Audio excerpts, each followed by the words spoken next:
In December 2022, Azerbaijan's GDP per capita stood at only $5,590, barely higher than that of its neighbors in the South Caucasus, $151 higher than Georgia, and $474 higher than Armenia.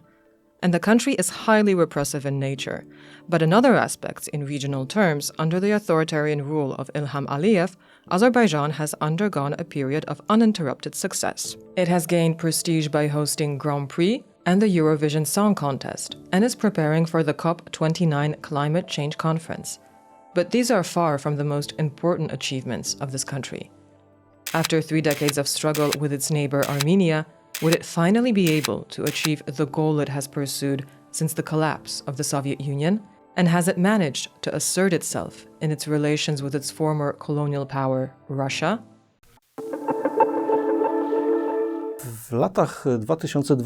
From 2020 to 2023, Azerbaijan achieved what it had been fighting for throughout its entire existence as an independent country. For 30 years, it gained control of territory previously controlled by Armenia, Nagorno-Karabakh. From the beginning of the 90s until at first 2020 and then in 2023, this territory was controlled by Armenians. In this place had existed a breakaway state, unrecognized on the international arena, the Republic of Nagorno-Karabakh. After that, due to a war and then an operation, Azerbaijan took control of this territory which had been controlled by Armenians, and in doing so, we can say they achieved the goal of the independent state. But does Azerbaijan's victory mean that its conflict with Armenia is over? Nie ma już konfliktu o Górski Karabach, już nie ma Górskiego Karabachu. There's no conflict over Nagorno-Karabakh. That's over. Azerbaijan controls everything. But the conflict with Armenia is not over. Azerbaijan and Armenia still have no diplomatic relations, though there are signs that this may change in the near future. But the countries do not have diplomatic relations. The border between them has not been delimited, and there are no border crossings. There are discussions and negotiations underway to sign a treaty with Armenia to open the border, to open up transportation routes. Was the decades-long conflict with a neighboring state harmful to how Azerbaijan developed? Również wokół Karabachu powstawały narracje państwotwórcze. The narrative around Nagorno-Karabakh was about state building, nation building. The return of justice in the Azerbaijani government's narrative also had implications for the domestic situation. For example, it was possible to accuse the opposition of weakening a country which is at war, which is under threat. So the Nagorno-Karabakh conflict also led to the development of the authoritarian system in Azerbaijan. And has the success in Nagorno-Karabakh strengthened the country's authoritarian leader? Teraz po osiągnięciu tego sukcesu, Having achieved this success, Ilham Aliyev became the unquestioned leader in the sense that even those who had strongly criticized him, who had emigrated to the West, even they admitted that he had achieved a great success and that it can be said that Azerbaijan has taken care of its most important issue. For decades, people looked at the 3 countries of the Southern Caucasus and fitted them into a scheme. Georgia was the pro-Western one, which wants to join Western formations. Armenia was the pro-Russian one and belongs to all the Russian integration processes, such as the Collective Security Treaty Organization and the Eurasian Economic Union. But where does Azerbaijan fit into this puzzle? Is it strong enough to be an independent player?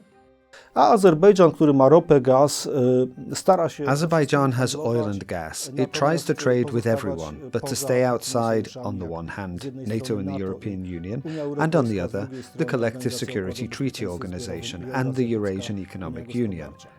But Russia has not given up its role as Armenia's ally.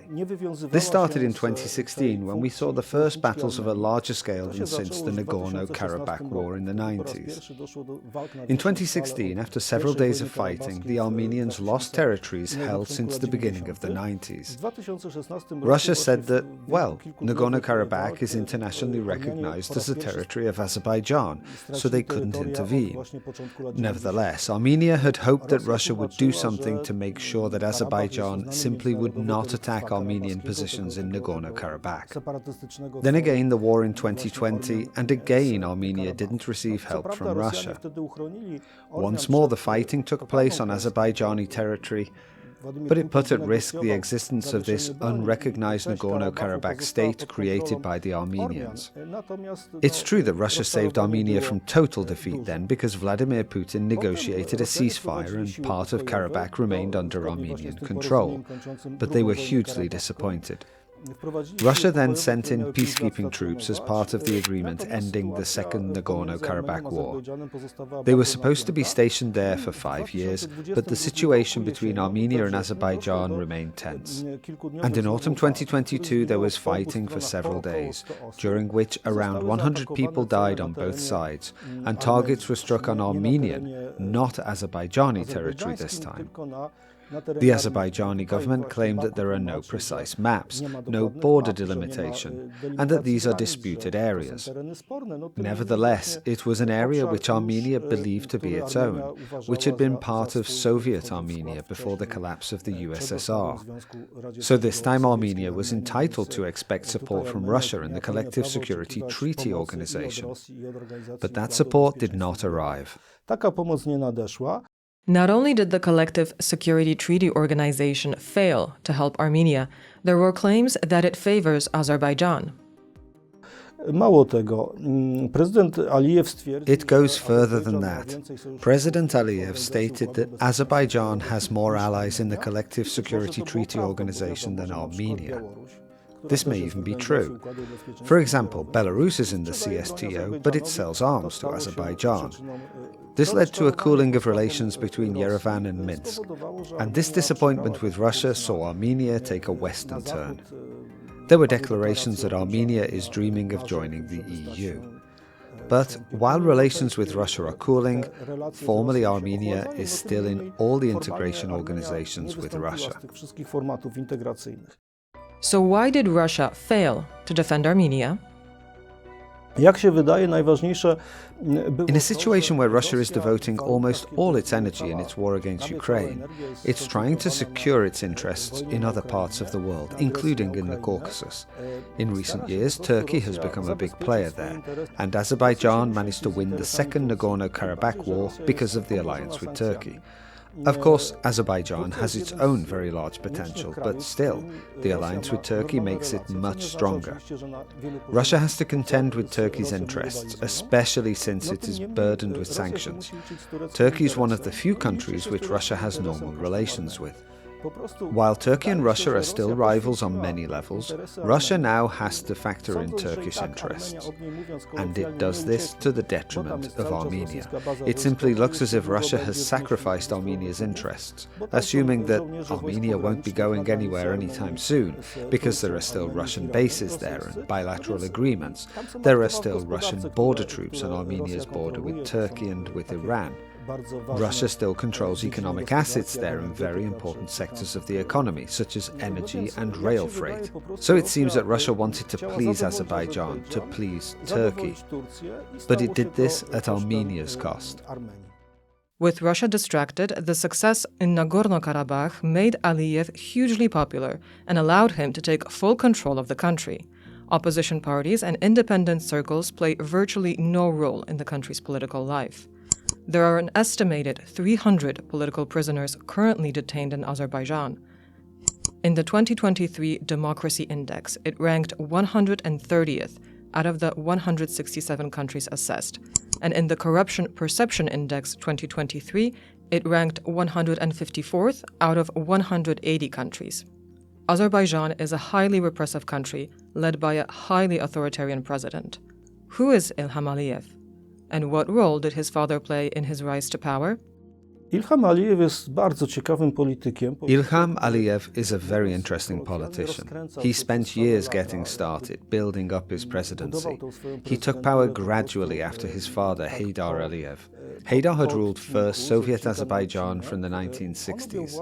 Until the early 80s, he was the first secretary of the Communist Party of Azerbaijan. Then he had a career in Moscow, where he was a deputy premier of the Soviet Union. When Gorbachev came to power in the crumbling falling Soviet Union, Aliyev was removed from his position and he returned to Nakhchivan, the Azerbaijani exclave between Armenia and Iran, where he came from. From there, he started to climb to the top again and became president, remaining in office until 2003. In that year, they held elections which his son, Ilham Aliyev, won, so Ilham has been in power for over 2 decades. Shortly after that, Heydar Aliyev died and Ilham inherited the ministers and senior civil servants from his father. It could be said that they were oligarch politicians because the ministers very often had their own private businesses, very large ones, and they were financially independent. And this team seems to have had a big influence on Ilham Aliyev.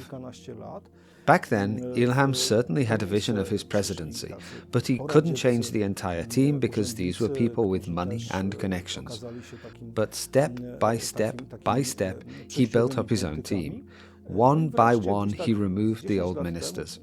It took a long time, over 10 years. In their place came post-Soviet officials, who also turned out to be temporary politicians. And finally, around 10 years ago, relatively young people started taking on ministerial positions. As a rule, they were very well educated in the West, in the US and Britain, and they didn't have their own political circles. They didn't have their own businesses. They just had their knowledge and talents. They are simply technocrats who are currently dominant in the Azerbaijani government. They aren't in the innermost circle of power because that's for those close to and often related to Aliyev and his wife Mehriban Aliyeva, née Pashayeva. So Ilham Aliyev currently enjoys huge popularity and has managed to take control of the country. What will he try to do with this power? And does he have the tools to succeed here too? These pragmatic officials are able to ensure the development of the modern country which Aliyev is trying to construct. He's trying to modernize Azerbaijan, but not to turn it into the West, not to make it Europe, yet also to make sure it isn't the Middle East, because, for example, it's a secular country, and there's great stress on that. Of course, in cultural terms, most of the country is Muslim, but Aliyev is dreaming of a third way. Nevertheless, now after success in Nagorno-Karabakh, we can see Aliyev's project in full. And this has come together with the removal of what we can call the dinosaurs of the Heydar Aliyev era, of the final minister oligarchs, and the president, who is the main figure in Azerbaijan's political system, the one who personally makes all the important decisions on economic policy, energy policy. He has access to these relatively young technocrats who are ensuring the functioning of the state. But is Azerbaijan's growth sustainable? What is the greatest risk it could face? On the one hand, this secures the stability of Azerbaijan's political system, because there's a very clear decision-making process. There's the president, there's the vertical structure of administration. On the other hand, Azerbaijan is very dependent on exports of oil and gas, and a lot depends on the global price of oil. So a collapse on the oil market could mean there is not enough money for the functioning of the state. An energy crisis could be a threat to Aliyev's rule, but that's not likely to happen. On the contrary, Azerbaijan is a sought-out partner for the Western countries, especially now when links with Russia are being limited. Not everything is positive for Azerbaijan. Bordering Russia and Iran and also Armenia, we can say that Azerbaijan has a tough neighborhood. But is that something purely negative, or can it be turned into an advantage? Azerbaijan tries to maintain relations with everyone, along the lines of, we don't argue with anyone except Armenia, we're not especially friendly with anyone except Turkey, and we can do business with anyone. And Azerbaijan shares a border with Russia to the north and with Iran to the south. Somehow it needs to function in this region. Ilham Aliyev's idea seems to be to create a transportation hub in Azerbaijan so that it can become the country through which the latitudinal routes run, east-west China's middle corridor through Central Asia and the Caspian Sea, from the Caucasus to Turkey, to the Black Sea, and then on to Europe. But also for Azerbaijan to have a north-south corridor, linking Russia to Iran and the Persian Gulf. And that's not all. Those corridors could meet, and, for example, with advanced infrastructure, we could imagine a situation where Russia sends something from the north to the west via Azerbaijan and Georgia, or to Iran along a similar route. Azerbaijan is trying to be a useful country, while also not becoming involved in any blocs. So Azerbaijan is able to resist Russian pressure. But can we imagine a situation where Azerbaijan becomes a serious competitor to the country which once colonized it? On the global fossil fuel market, the resources in the Caspian Sea are of course a far cry from the North Sea and the Persian Gulf. But for the smaller countries of southern Europe, the quantities that Azerbaijan can supply, or which can pass through that route, are of course of crucial significance for its economy. And they can make up for the needs of customers in the West, in the EU, in individual circumstances. But on the global stage, Azerbaijan just doesn't have enough raw materials to compete with the biggest players. Thank you for listening. If you enjoyed this OSW documentary, why not search our archive for other insightful content?